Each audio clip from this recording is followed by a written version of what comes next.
दोस्तों, बिहार एनडीए में पहले गृह विभाग को लेकर बवाल मचा हुआ था और इसके बाद स्पीकर के पद को लेकर भी उठापटक हमें देखने को मिली थी। इस बीच अब खबरें ये सामने आ रही हैं कि नीतीश कुमार ने अपनी चाल चलना शुरू कर दी है। नीतीश कुमार जान गए हैं कि बीजेपी कहीं ना कहीं उन्हें कमजोर करने की कोशिश कर रही है और इसीलिए वो खुद को अपने तरीके से मजबूत करना शुरू कर चुके हैं और इसमें सबसे बड़ा रोल जो है वो असदुद्दीन ओवैसी निभाने वाले हैं। असदुद्दीन ओवैसी ने सबसे पहले बिहार सरकार को समर्थन देने की बात कही, नीतीश कुमार को समर्थन देने की बात कही है और इसके साथ साथ में अब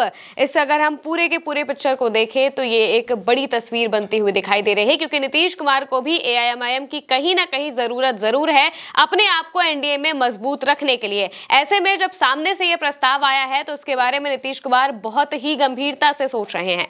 दोस्तों, इतना सबको पता है कि बीजेपी ने बिहार में मजबूरी में नीतीश कुमार को सीएम बनाया है। अगर बीजेपी के पास कोई ऐसा चेहरा होता, बड़ा चेहरा होता, जिसका जनाधार बिहार में बड़ा होता, जिसकी लोकप्रियता बिहार में बड़ी होती, तो शायद वो नीतीश कुमार को सीएम नहीं बनाते। लेकिन ऐसा कोई नेता बीजेपी के पास नहीं है, इस वजह से उन्होंने सीएम तो नीतीश को बना दिया है, लेकिन पावर अपने पास रख ली है। पावर जो सबसे बड़ी होती है किसी सीएम के पास, गृह विभाग बीजेपी ने अपने पास कर लिया है और उसकी प्लानिंग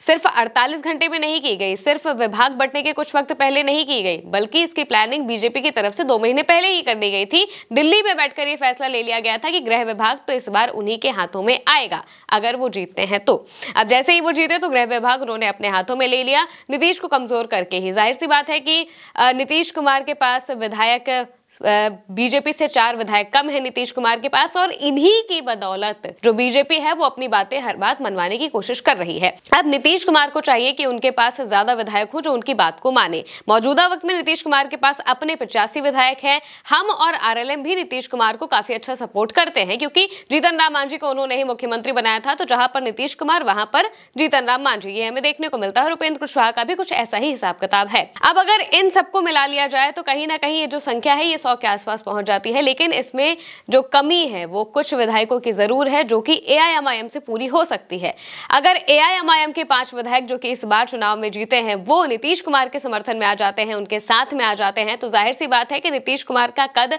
बड़ा हो जाएगा। मौजूदा वक्त में बीजेपी बड़े भाई की भूमिका में, क्योंकि बीजेपी के पास इस वक्त अपने 89 विधायक हैं। लेकिन अगर नीतीश कुमार के साथ एआईएमआईएम भी आ जाते हैं, जीतन राम मांझी और आरएलएम भी रहते हैं, तो जाहिर सी बात है कि नीतीश कुमार के पास ऐसे विधायक ज्यादा होंगे जो उनकी बात को ज्यादा अच्छे से सुने, ताकि अगले वक्त पर, आने वाले वक्त में जब ऐसा लगे कि भाई कहीं ना कहीं सरकार डगमगाने की कोशिश की जा रही है, नीतीश कुमार को और कमजोर करने की कोशिश की जा रही है, तो उस वक्त नीतीश कुमार अपने इन विधायकों के दम पर एक बड़ा खेल कर सकते हैं। अब जाहिर सी बात है कि नीतीश कुमार को चाहिए कि ज्यादा से ज्यादा लोग उनकी बातों को माने और इसके लिए ज्यादा संख्या होना भी बहुत ज्यादा जरूरी है। तो 100 के आसपास भी अगर विधायक उनकी बात को मानते हैं तो एनडीए में उनका दबदबा ठीक ठाक रह सकता है, जिससे कि वो आने वाले वक्त में बीजेपी से अपनी बातें मनवा सके और साथ ही साथ बीजेपी जिस तरीके से उन्हें कमजोर करने की कोशिश करती है वो चीजें वो ना कर पाए। अब इसमें एआईएमआईएम का क्या फायदा है ये भी हम आपको बता देते हैं। दोस्तों, असदुद्दीन ओवैसी ने जब इस बात को कहा तो उन्होंने सबसे पहले जो शर्त रखी वो शर्त यही थी कि बिहार में जब हम नीतीश कुमार को समर्थन देंगे, लेकिन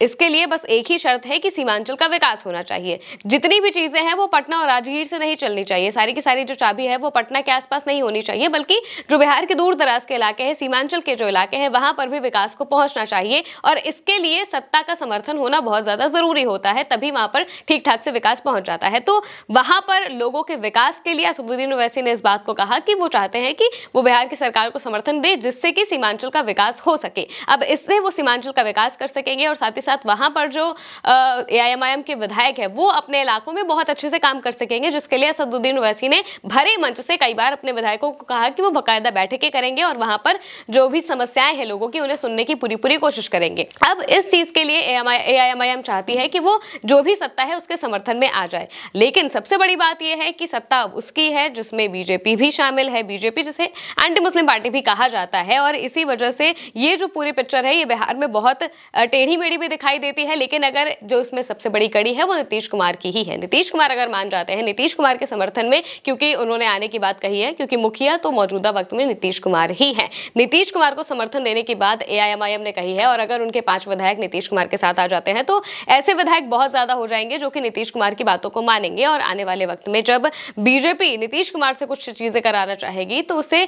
थोड़ी दिक्कत हो सकती है, क्योंकि कई बार ऐसे फैसले होते हैं जिनमें कहा जाता है कि भाई विधायक दल मिलकर, जो भी विधायक बने हैं वो सब मिलकर इस पर बात करेंगे। अब जब ये बात करेंगे तो इनमें ऐसे विधायक ज्यादा होंगे जो कि नीतीश कुमार की बातों को सुनेंगे या फिर उनकी बातों को समझेंगे। इसलिए नीतीश कुमार चाहते हैं कि उनके पास भी एक बड़ा जो जनाधार है वो लोगों का तो है ही, और इसके साथ साथ में उन लोगों का भी हो, उन विधायकों का भी हो जो कि उनकी बातों को सुनना चाहते हैं। इस वजह से वो अब इस पूरे मामले पर काफी गंभीरता से विचार कर रहे हैं। जो ऑफर असदुद्दीन ओवैसी की तरफ से आया है इस पर बहुत अच्छे तरीके से विचार कर रहे हैं, ताकि जो उनका कुनबा है वो मजबूत हो सके, अपने जो समर्थन है वो बहुत अच्छे से जुटा सके, और आने वाले वक्त में उन्हें जो भी चीजें करनी है अपने हिसाब से कर सके। फिलहाल के लिए मेरे साथ इस खबर में इतना ही। आप देखते रहिए उल्टा चश्मा यूसी।